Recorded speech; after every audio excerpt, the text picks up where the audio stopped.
Okay everyone, this is Donnie Madden, and I just wanted to share a quick tidbit that's been on my heart lately, and it's about vulnerability. So we live in a society where everyone expects us to be perfect and perform and be on point all the time.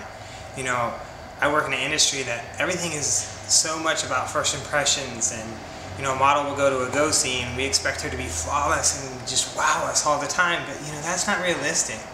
And I appreciate sometimes when people come to an interview or to a casting and they're honest about their day. They tell me what's going on and there's a human connection there.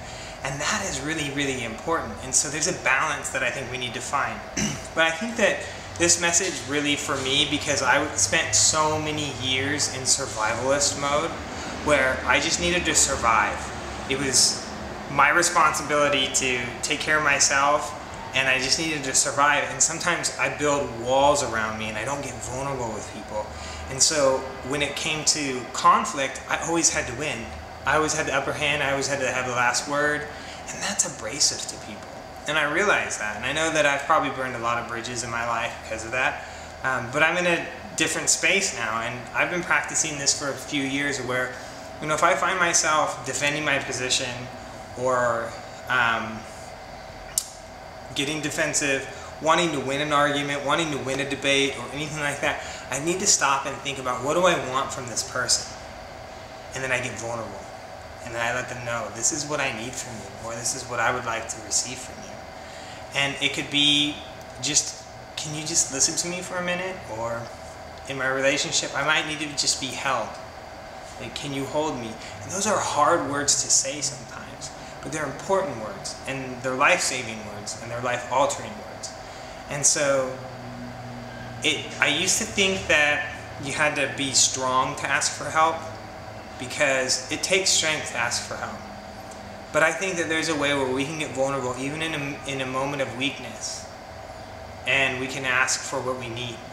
And I think that that breeds intimacy, it breeds loyalty, it fosters an environment where it diffuses the other person, it disarms the conflict.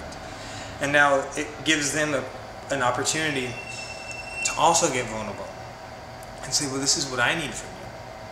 But not of like, you have to give me this way, but it would be awesome if you could give this to me because it's something that I really need right now. And so I just want to share that with you because I think that there's so many people who get in survival mode and they don't let people in because they don't want to get hurt. But if you don't open yourself up, then you're missing a deeper level of intimacy and relationships. So this could be your spouse, this could be your boyfriend or girlfriend, this could be a deep, close relationship. It could also be a working relationship where you just admit to a boss, like, I don't have that skill set. I would love it if you could develop me in that way. But this pressure to perform at a high level 24/7, 365, it's not realistic. We're human and we have flaws and we have moments and there's an ebb and flow of life. And I want us to acknowledge that, and I want us to get a little bit more vulnerable with each other and stop putting so much armor on, you know? And tear down the walls a little bit, open yourself up, okay? I hope that helps you, and please feel free to share this with anyone that you think might need to hear this, okay? Thanks a lot, and I'll see you next time.